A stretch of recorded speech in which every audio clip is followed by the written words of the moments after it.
Hey kids, have you ever wanted to improve your acoustic guitar right hand, perhaps for playing a song like AC/DC's You Shook Me All Night Long? Of course we can play this on acoustic guitar. You know this kills at parties. So, I just want to show you a little bit about right hand picking technique, strumming technique, that will help you with your tone and your time. And just in case you haven't seen it in one of my 4,000 other videos about this song, here's the riff. Not like that, though.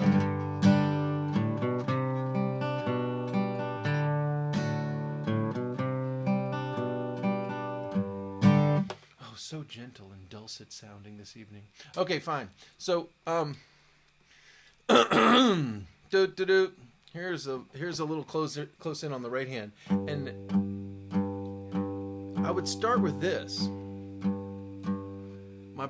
The pinky side of my palm, like right there, is just kind of kissing the pegs there, not hitting hard, not pushing at all, but just as soon as it gets there, it feels it, and then the pick hits the sixth string just after.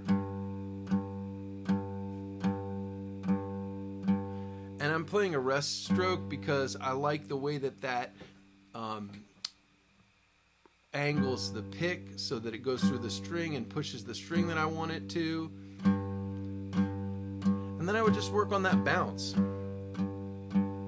If I back the camera up a little bit, you'll see that you can see that it's actually my whole arm is kind of doing this.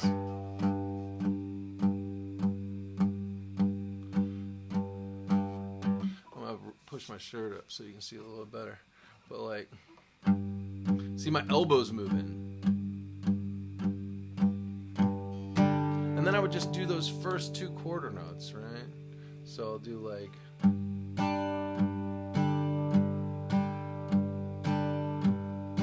and I'll hit at a slightly different spot on the pegs, just ever so slightly.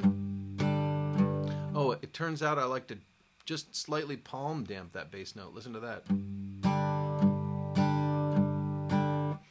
I'm just actually, rather than just kissing right there on the pegs, I'm actually taking the pink side of my palm right there and just barely touching the string right where it meets the bridge, right where the playing portion of the string actually meets the bridge, right there, the saddle.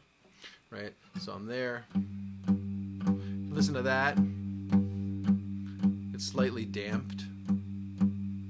Now listen to this. So sometimes I like this, a little bit of damping. But note the chord is not damped. The bass note is damped. This is a really country version of the song. And now I'll do it without the damping.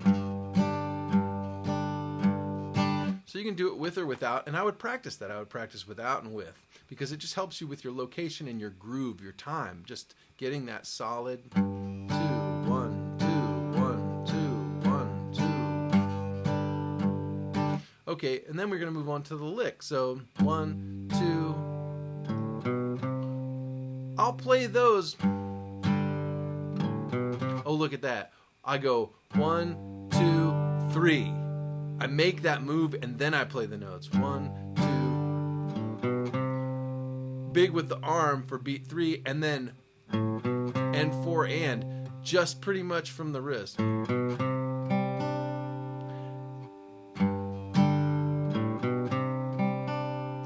And then we were just talking about this in this lesson I'm teaching right now earlier. It's nice to play down, down, down. I'll play those as rest strokes too, landing right on the 4th string, you know. Like that. All those rest strokes. And then just sweep through the G string as a free stroke, and then up through the B string as a free stroke. Just kind of kissing them.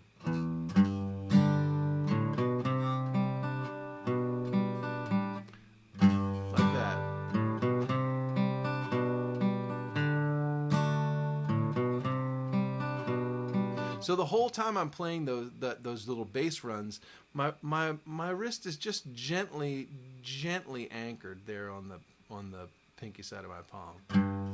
On those first two chords, I'll lift it up.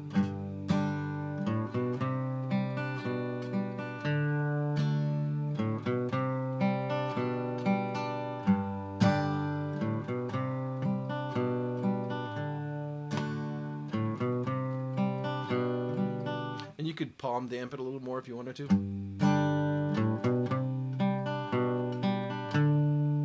I'm palm damping the 3 bass strings. So I've got these sort of like that, but very light. So it's just damped a little bit.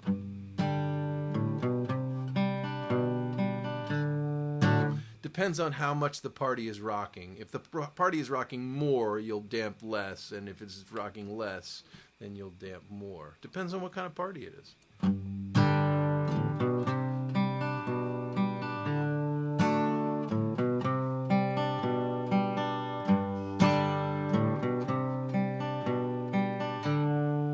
It's really that beat 2, 1, 2, that gets a bunch of the rhythm, the dynamic emphasis. 1, 2.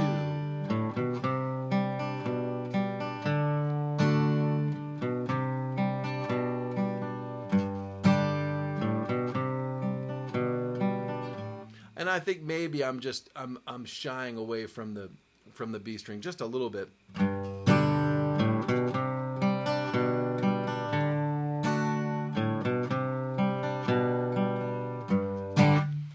You want to get I think the upstroke on the B string is probably the most challenging part to get dynamically groovy. You don't want to hit it too hard to have it stick out quite too much. I would say, for me anyway, erring on the side of just a little too soft is better than too loud on this upstrum. Right here. That one.